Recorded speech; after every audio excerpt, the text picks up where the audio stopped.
It's Big Ten tournament time, so it's hard to believe we're already here and that the regular season is over. But I thought we ended, really strong with a nice victory on the road at Purdue, and certainly finishing here at home on senior night with another key win for us. Wisconsin was playing very good basketball and really should have beaten Nebraska the game before. They were within 2, 3, 4 of their last few opponents. So it was going to be a challenge for us, and I was proud of the fact that we were able to gut it out and just get the win. And now it's time for the postseason. We play the winner of the Michigan-Indiana game, and so that always brings some interesting perspectives, I'm sure, for Spartan fans everywhere and our team and their team. So I think we've done this before, right?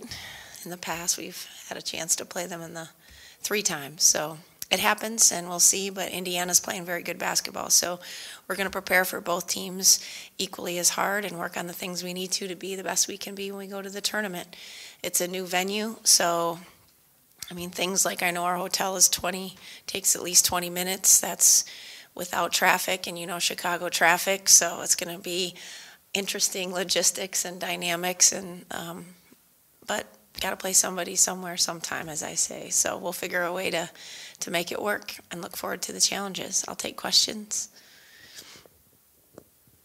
Suzy, can you just kind of talk about your thoughts on going to the new venue, and also, just with the expansion of the league in the future, do you think that this tournament should move the same week as the men's in the future as well, too?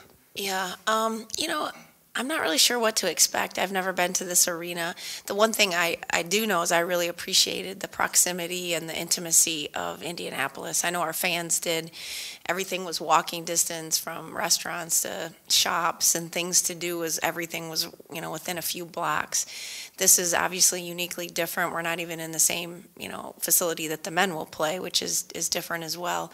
And I'm not sure, but I do know, with it being, for us, with it being an evening game on Friday, we hope that our fans come out.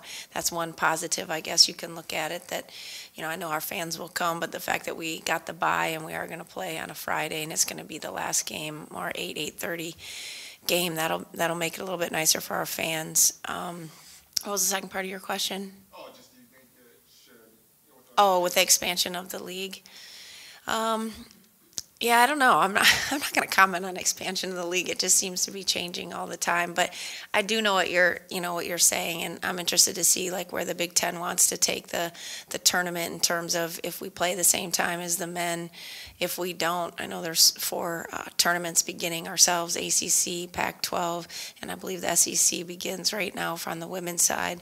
So those groups have a little bit of a layover, but I'm not sure. I felt like the end of our season, the one thing I felt from a Spartan perspective was we had a couple 3-game weeks in February, late February, that were hard. We played this last week. We played Monday, Thursday, Sunday. That's a lot of games in a short period of time. 2 of them on the road, and I know other people have that as well. It just seemed like ours ended at the very, very end. So, it would be nice to have a little more flexibility to expand some things throughout at least the non-conference. And we put a lot of weight and emphasis on positioning, seeding, winning the league. It would be nice to have an opportunity where those games were not as compact, a little bit more like the men. You maybe only have 1 week of 3 games in a week.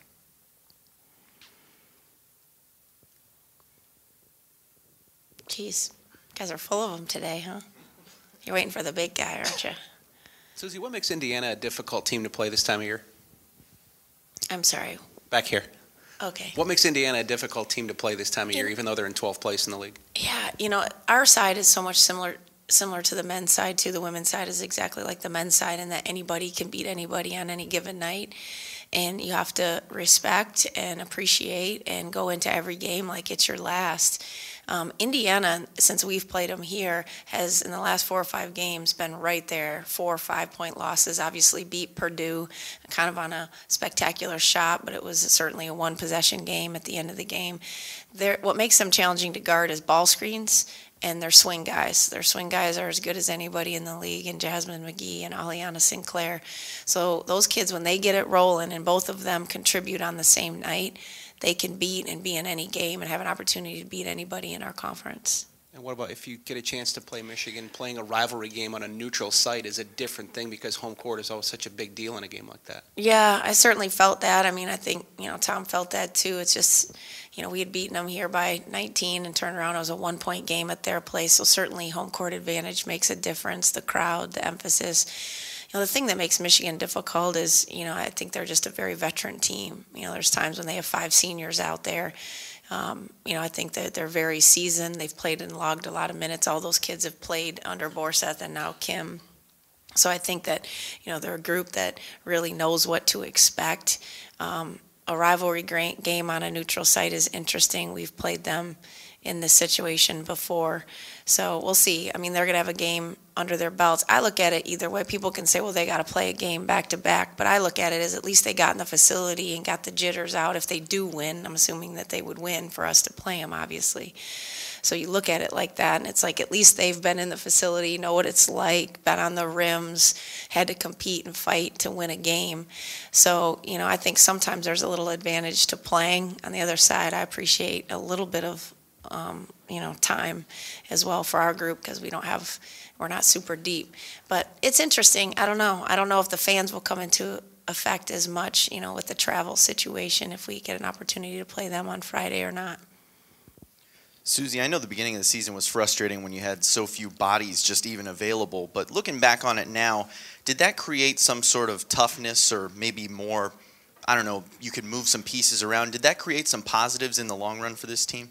I do. I think it gave some people, first it creates accountability. I mean, if you don't perform, we don't win. So it's kind of, there's nobody else, when you look at it. It was a situation where, if those 5 kids, 6 kids at the time really were not performing at a high level, we wouldn't obviously do very well. So there was a lot of pressure right from the beginning.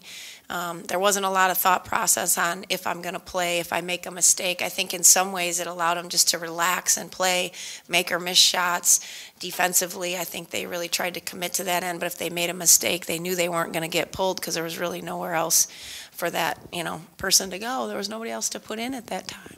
So, I think on one level it really helped us. It helped us come together earlier and, as you mentioned, create a little bit of toughness and accountability out of the gates. Suzy, can you kind of talk about Kiana Johnson and just the value that she's kind of been as she worked her way into the starting lineup towards the latter part of the season?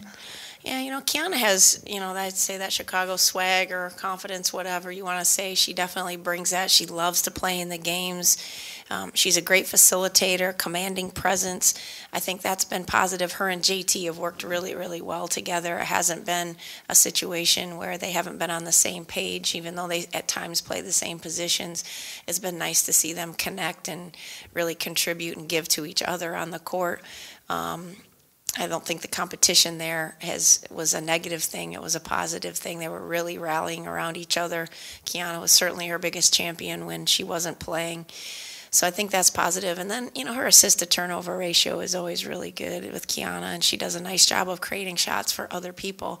So on a team that doesn't score on its own a lot, that really needs, key things, whether it be a screen or a setup or a set play or a matchup situation, she does a great job of creating shots for an Annalise, a Becca, Jazz, somebody like that. Suzy, I want to talk to you about March, other than being a huge baseball month. I talked to a local... Shocking you would say something like that, Fred. Talked to a local... You in baseball. Talked to a local basketball coach last night, and I said something about calling me if you're up, and he said, up, I don't sleep, it's March. What does March do to you? Well, it certainly re-energizes you. This time of year, I think you get to March and you get excited about the possibilities. I mean, that's what you work so hard for as a coach, and I'm pleased with where we're at, but certainly know we've got a tough challenge ahead of us this weekend. For me, it's what I don't sleep a whole lot anyway. I mean, I do have 2 children under the age of 6, so you add that into the mix. And plus, obviously, we're in a recruiting time right now, too. So you add both those things into a very busy prep time. I'm not a big sleeper during basketball season anyway. But it does for me. What it does is bring out maybe a little more feistiness, a little more competitiveness. My drive is definitely higher. more film watching, obviously. You're just in that survive and advance mode. And if you don't survive, you don't advance. So, for us, it's about pouring all your energy and emphasis and focus into the game you're about to play. And if you don't do that, there won't be another day. So for me, I probably get a little heightened and more aggressive when it comes to preparation, much to my team's probably disappointment. They're like, we got to go over that again? Yes, we do. Yes, we do. So for me, I'm just probably overdo it a little bit when it comes to prep, but I'd rather be more prepared than less. I don't know. I should know that because I came from a baseball family, but I don't know. I'm in blinder mode. I know that they're in spring training, right? Positive. Check the box. I did all right there. And I know Jake is playing and Jackie's playing, but I did hear they got snowed out the other day. Is that true? Oh, my word. That's quite, they've had twice? That's why I coach an indoor sport. It's sunny and 70 in the Breslin every day. Suzy, I just wanted to, what's your philosophy on timeouts towards the end of halves or end of games in close situations? Well, I think some of it's a feel for your team, but I think more times than not, I am a timeout person, just because, again, I'll kind of talk a little bit about what Fred asked me, or just to reiterate there, is that, you want your team fully prepared. On some sides, it's like that's the defense doesn't get set if it's an offensive situation or vice versa, but I don't know. I've always erred on the side a little bit of making sure everybody's on the same page, from coaches to players. I won't waste the 30-second timeout in the first half, whether you use it or lose it. I'm not a big, I should use it just because I have it person. That's the one that I really don't value all that much. If I need it in the first half, certainly I'll call it. But beyond that, if I don't need it, I'm not going to use it. But I like to have 2 or 3 at the end of a game for sure. If we can survive. And honestly, Chris, with all the media timeouts, we should be able to regroup and get it together. I mean, they're 10 4-minute games is kind of what we look at. If I have to call a lot of them in between, obviously things are not going very well. So I like to have 2 or 3 at the end of a game, certainly in case things don't go your way or you need them.